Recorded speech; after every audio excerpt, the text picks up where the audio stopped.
대해서 우리 지난 주에도 주간에도 계속 들었던 말씀이에요.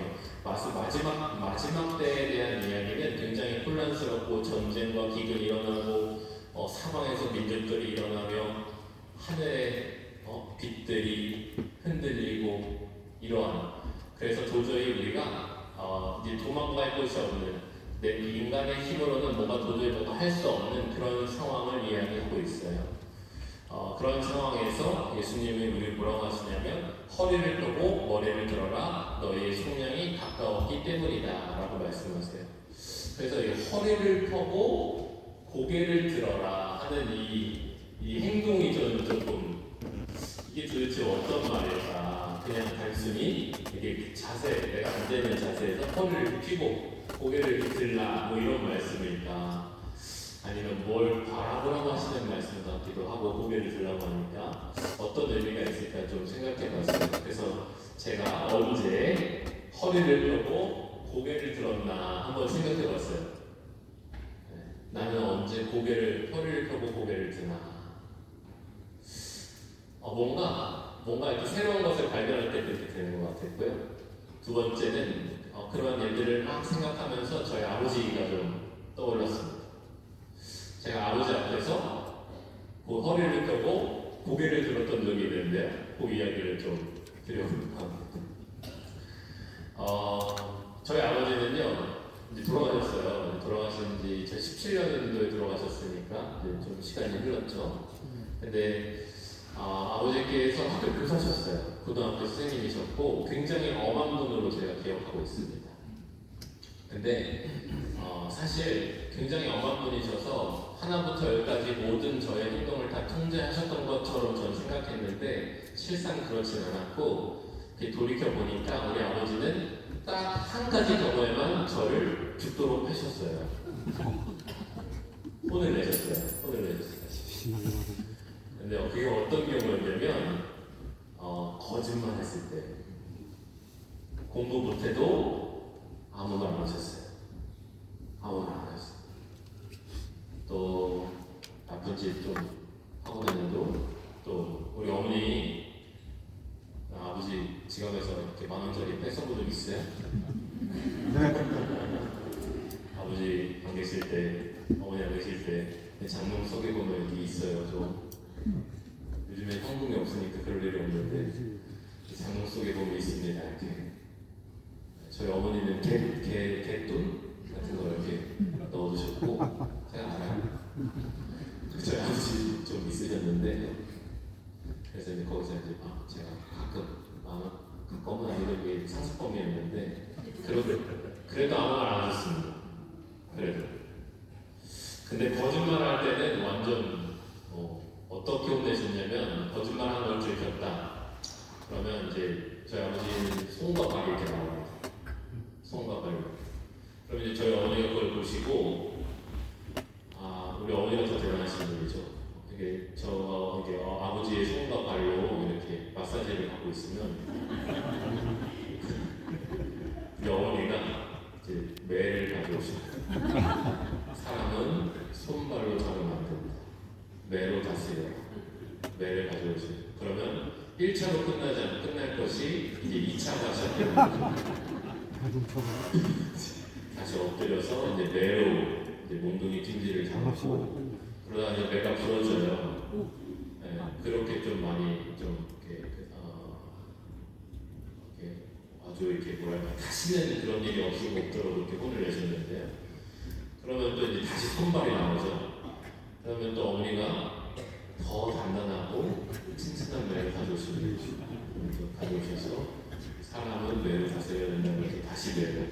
그러면 이제 3차가 끝나고 줄 알았는데 4차가 또 시작되는 거죠. 그렇게 한 4차 정도 가야 우리 할머니가 이제 같이 살았거든요. 우리 할머니가 이제 탁 막습니다. 애를 잡겠다. 도저히 안 되겠다. 근데 이제 그날도 거짓말해서 들켰을 때입니다. 이제 제가 학교를 안 가고 이제 그날 이제 PC방을 친구들이랑 가고 싶었던 거예요. 중학생 때. 그래서 이제 중학교 때 학교를 안 가고 PC방, 그날 이제 뭐가 있어갖고 좀 땡땡이 치기 수월했어요. 약간 티 안 나게 칠 수 있었어. 그래서 친구들이랑 PC방을 갔는데 갔다 왔어요. 근데 와서 아버지가 근데 딱 저를 보자마자 종이랑 펜을 주면서 너의 동선을 기록해라고. 몇 시에 어디에 있었는지. 그래서 어떻게 해요? 몇 시에 어디 있었고 어디 있었고 PC방도 한번 적었을까 안 적었을까? 안 적었죠. 왜? 혼날까봐. 그래서 이렇게 했어요. 그랬더니 아버지 딱 보시더니 사실이냐? 이렇게 물어보셔요. 사실입니다. 그때 아버지가 한 말씀 하셨죠. 내가 널 봤다.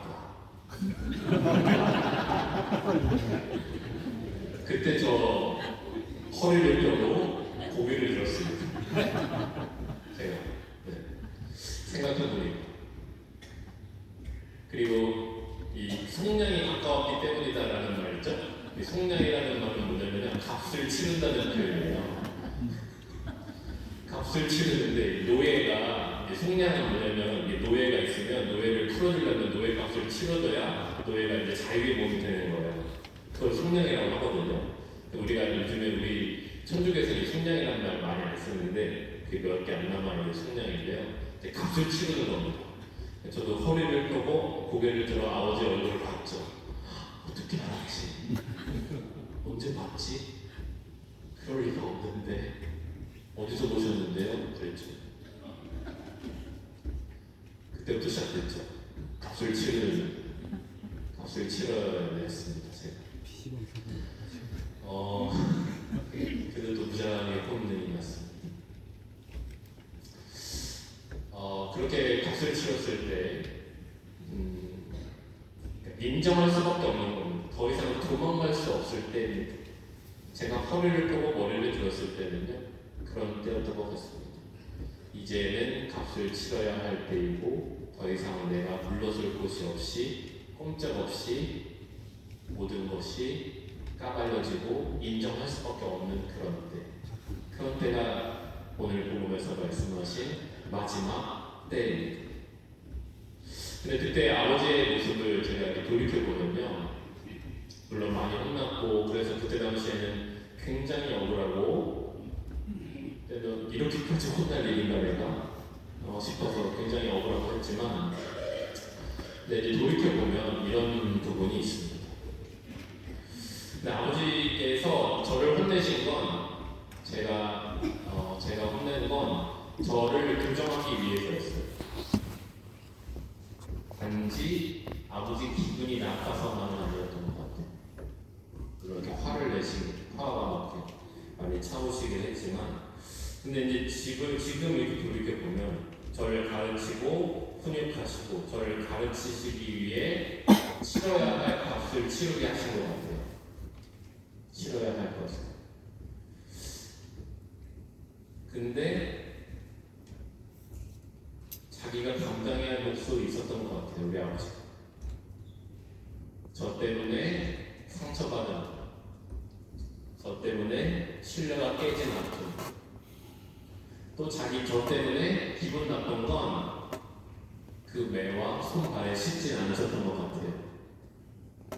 왜냐하면 그걸 언제 생각해보면 왜 그렇게 제가 확신하느냐?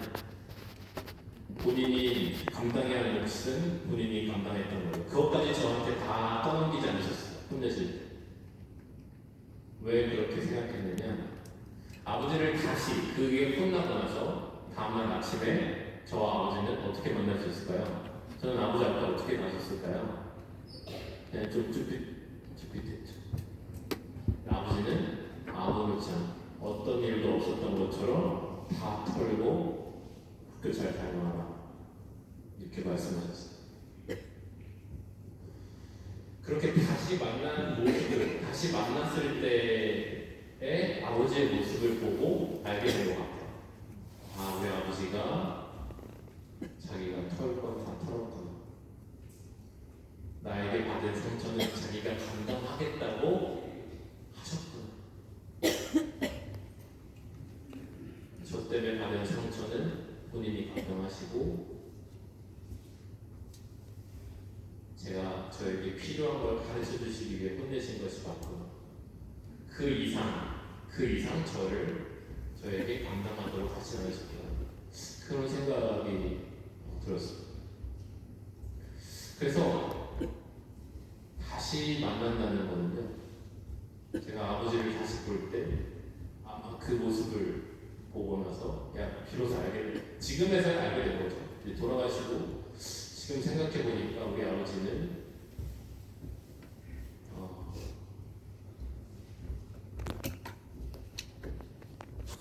저를 키우시면서 또 저를 가르쳐 주시면서 분명 본인이 스스로 고민하고 감내하고 참았던 부분들, 자기가 상처받은 부분에 대해서 저에게 전혀 내색하지 않으시고 아무렇지 않게 저를 다시 대해주는 모습을 통해서 내가 너를 혼낸 것은 너를 교정하기 위한 것이고 너가 치러야 할 것을 네가 인정하고 받아들이는 것에 대해 받아들이는 법을 가르쳐주기 위함이다. 그것을 저에게 가르쳐주셨던 것 같아요. 저는 그래서 오늘 이렇게 복음에서 또 요즘에 우리가 계속 이제 만나게 될 예수님의 심판, 마지막 때의 심판에 대한 이야기가 사실 전 이와 같을 거라고 생각합니다. 우리가 예수님께서 우리가 죽음을 맞이하게 될 때 하느님 앞에서 심판을 받게 될 텐데 그때 어떨까? 하나하나 일일이 날 따져가면서 하느님이 정말 내가 천국에 갈 수 있을까 말까? 뭐 이런 차원이 아니라요. 내가 인정하고 받아들여야 되고 내가 치러야 될 것은 치러야 될 겁니다. 근데 당신이 아프셨던 우리가 죄를 지어서 당신이 아프시고 당신이 상처받은 부분에서는 당신이 감당하실 거고 그걸 우리에게까지 감당하도록 하시지는 않으실 거예요. 자기 기분 나쁜 것까지 우리에게 다 쏟아내 주실 분은 아니실 거라는 생각이 듭니다.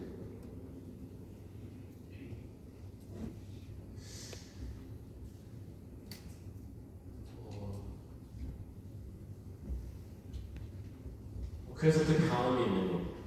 네, 그 다음이 있는 것이죠.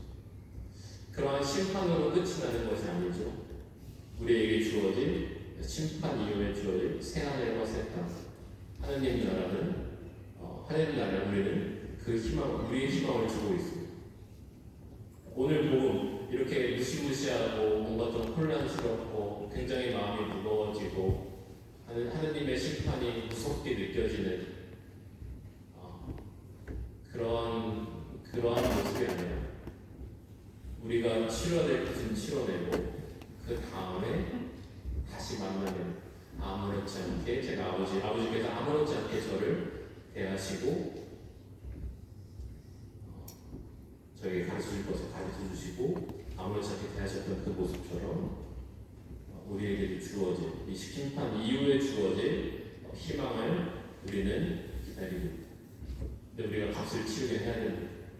그리고 본인의 하나님께서는 결코 당신이 치러낼 아버지로서 치러내실 부분은 아버지로서 치러내시고 우리에게 더 감당하게 하시진 않으실 겁니다.